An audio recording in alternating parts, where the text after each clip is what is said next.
pihak. Kenapa? Karena kalau kita tahu bahwa pemerintah sudah mengalokasikan anggaran untuk penanganan COVID-19 senilai 677 triliun rupiah. Dengan rinciannya 87 triliun ini untuk anggaran kesehatan, 589 triliun ini untuk jaring pengaman sosial. Tapi kenapa sampai saat ini masyarakat masih juga ditarik dan juga dikenakan biaya untuk menjalani rapid test, khususnya bagi masyarakat yang akan bepergian keluar daerah. Apa sebetulnya yang terjadi? Kita akan membahas hal ini bersama dengan anggota Ombudsman RI, Laude Ida. Selamat siang Pak Laude. Selamat siang Mbak. Sehat Pak Laude? Alhamdulillah baik-baik saja. Alhamdulillah sehat. Semoga sehat selalu.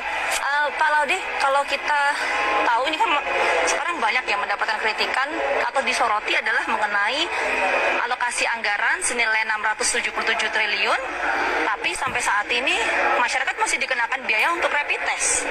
Ya. Investigasi dari Ombudsman mengenai hal ini seperti apa?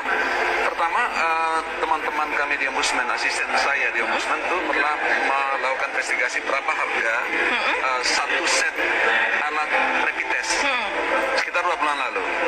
Itu harganya sekitar 70-an ribu. Kemudian mengagetkan kami karena kewajiban untuk mengikuti rapid test bagi mereka yang bepergian atau untuk keperluan tertentu itu ternyata dikenai biaya antara 300.000 sampai 1 jutaan. Itu rapid? Itu rapid test sampai ya. 1 juta? 1 jutaan ya. Okay. Dan itu memaksa. Sementara pada saat yang sama pemerintah sudah menganggarkan pada waktu itu 400-an triliun ya. 400-an triliun. Sekarang menjadi 670-an triliun. Cukup banyak. Ombudsman belum melakukan investigasi, dikemanakan saja uang ini. Bagaimana penggunanya? Ya. Siapa yang menggunakan?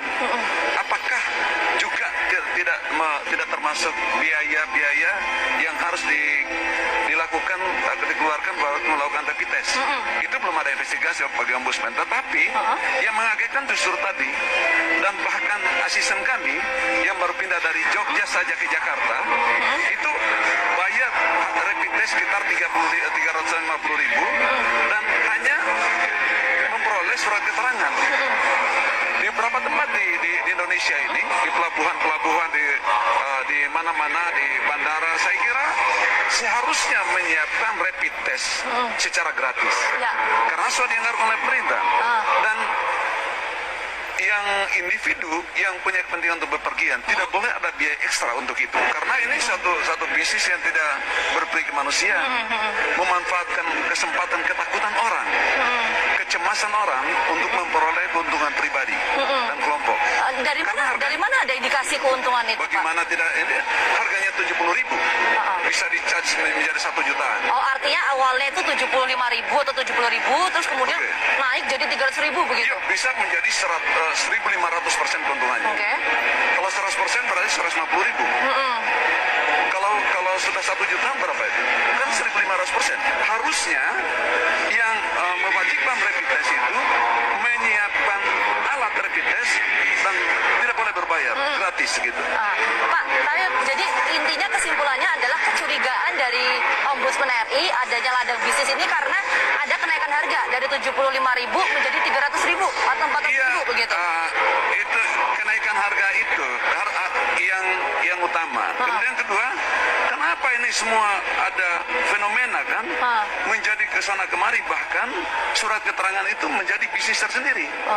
Surat keterangan kan hasilnya produknya surat keterangan, oh negatif, tidak reaktif gitu kan.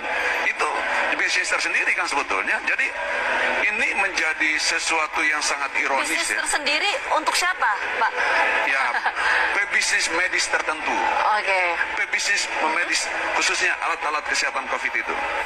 Sudah meminta keterangan dari pemerintah belum mengenai hal ini? Minta konfirmasi begitu. Kenapa sih kok harganya naik gitu? Belum. Karena ini kan sebetulnya semula kami tidak kehendaki seperti itu, tidak menduga seperti itu.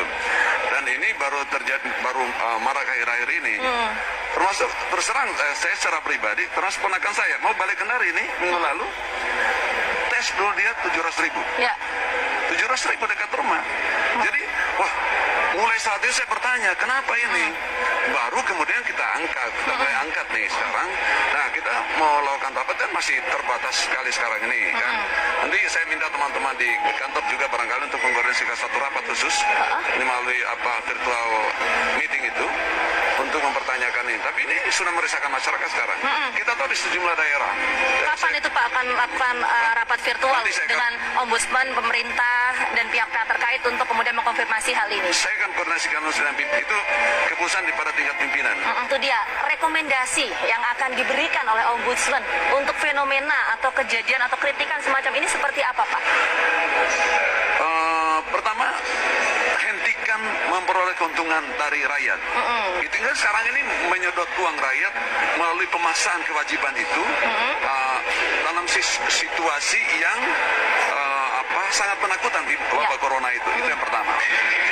Hentikan kewajiban itu. Kemudian kalaupun ada kewajiban untuk rapid test, maka cukup mengganti biaya produksi rapid test itu. Biaya produksi rapid test itu sekali lagi hanya 70-an ribu tes. Boleh rapid biaya. test, boleh rapid test gratis atau paling tidak sejumlah biaya sebagaimana biaya produksi alat rapid test itu sendiri. Itu yang kita harapkan dan kita tunggu nanti Pak bagaimana hasil investigasi yang dilakukan oleh ombudsman mengenai kecurigaan tadi Pak Laude sampaikan adanya ladang bisnis ya Pak ya. Kita akan tunggu. Terima kasih Pak Laude atas waktunya telah bergabung bersama kami di Kabar Siang di lokasi.